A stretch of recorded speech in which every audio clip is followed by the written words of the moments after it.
you know, some of them scared us every now and then, and there was some kind of negative feedback sometimes from the spirits, but nothing actually bad happened until it did. But this one, I think, was probably the scariest experience that I've had personally. But once I watched the video back, then I knew how bad it really was. But it also ended up being one of my paranormal nightmares.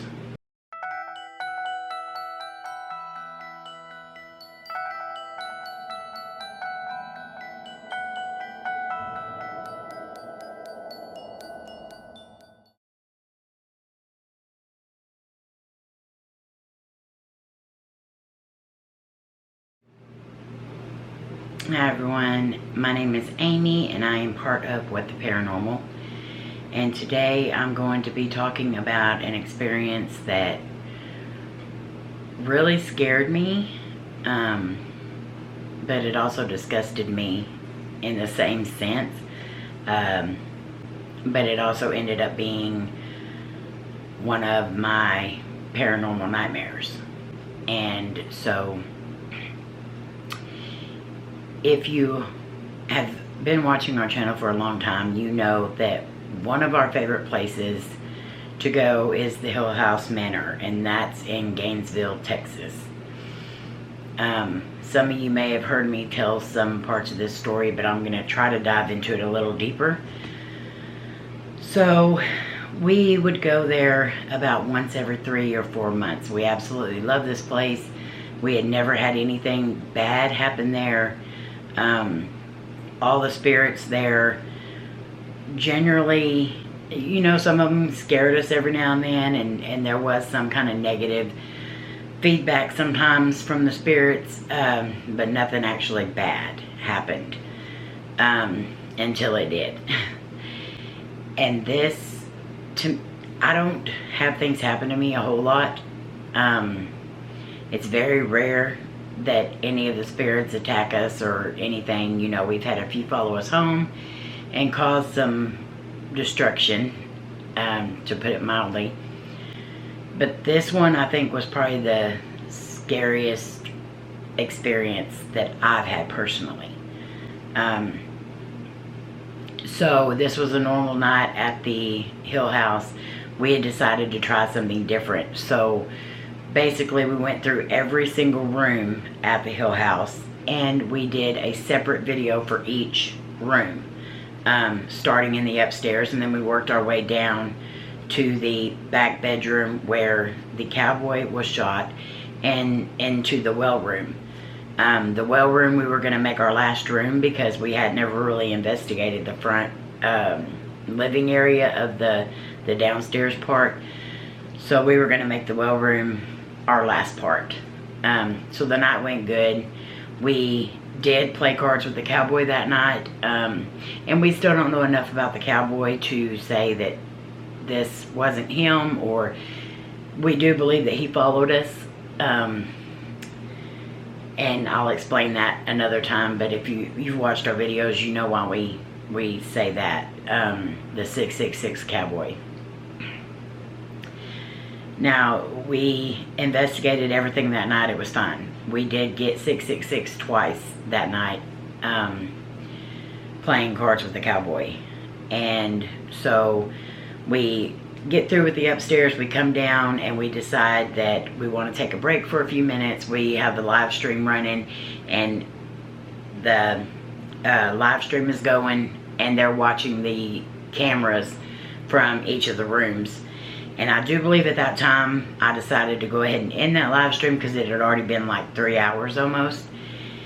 And we take our break and we're like refreshed. We decide we're going to go ahead. Well, at this point, my husband, Cody, who doesn't usually investigate with us, he usually just sits to the side or sits in the car, you know, or whatever, and lets us do our thing. This night he decided he was going to investigate with us in the downstairs part. And so I was really excited about that. And I had been asking him to investigate with us for a while. So this made my night. And so this is when things started to take a turn. Once we got to the back bedroom in the downstairs part of the building. I think here is where I started feeling it. Because there's a couple of parts on that video that I cut out as well. Where I could see that I was getting very agitated very easily. And that this is where the embarrassment part comes in, because this is totally not how I usually act, especially on an investigation. We try to keep it as professional as possible. But I started getting very agitated. Every little thing was getting on my nerves. Every little noise was getting on my nerves. It's like my senses were completely heightened. The noises, it's kind of like that drip of water that you can hear, the drip, drip, drip, but it just gets louder and louder and louder and louder. So every little thing. I do remember saying something about somebody breathing. Why are you breathing like that? And then it went from there. I could see it in my face. I could see it in my actions on the camera. Where I was shaking my head a lot. I was rolling my eyes a lot.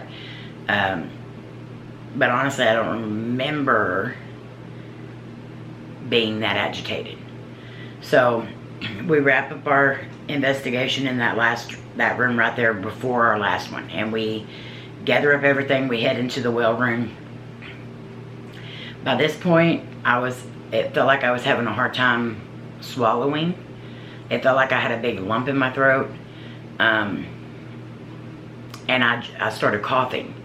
I cough a lot anyway. I have really bad allergies, so a lot of times, especially if we're in a dusty building or, something like that, I do cough a lot.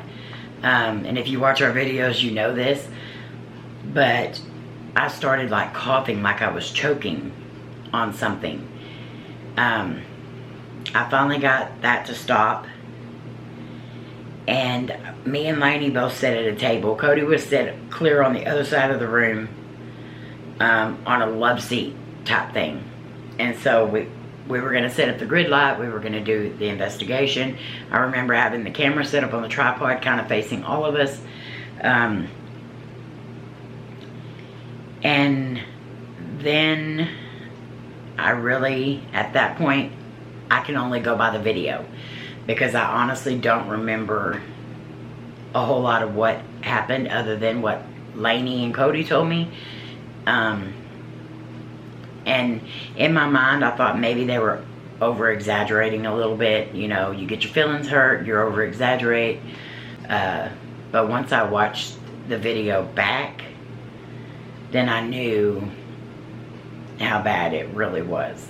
And I, to this day, never put that video out because it was humiliating, it was embarrassing, and it was scary. And you think that would be what we would want to put out because it is actual evidence. But in my mind, I could not even finish editing this video because it did scare me that bad. It made me sick every time I watched it. So, we'll backtrack. I did watch the video and I do know what happened that night. I just know I started getting really angry about like every little thing. I was hollering and screaming and getting very upset about little stupid things, that made no sense why I was even getting mad about them. And I kept on and kept on and kept on about stuff. It was like I was just harping on one little thing and just would not let it go. And so Layne finally said, okay, let's just wrap this up. Let's, I don't even want to investigate anymore. Let's just go. And I threw my chair back, got up, and I yanked my camera, like literally yanked my tripod and the camera that we had on the tripod that night was new. It was probably about a month or two old.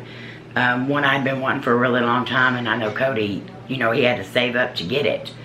And I just yanked it all and jerked it, and I just took off out the deal. I know the tripod or the camera, either one, hit the wall as I was going out, and I didn't care.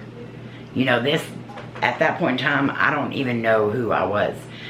But I remember hearing, I turned around and I said something to Layne. But when I said something to Layne, it was not my voice. It was a deep growl. I always tease everybody that I have a manly voice, and I do. But it was such a deep, growly, raspy voice. It was not my voice at all, period. There's no way it was my voice. And so, I don't know who it was. So I don't know if my mind knew it or if it was just instinct or what, but I knew I had to get out of there. And so I went straight out the door, straight off the porch, went down the steps. As soon as I got to the bottom step, I literally just exorcised.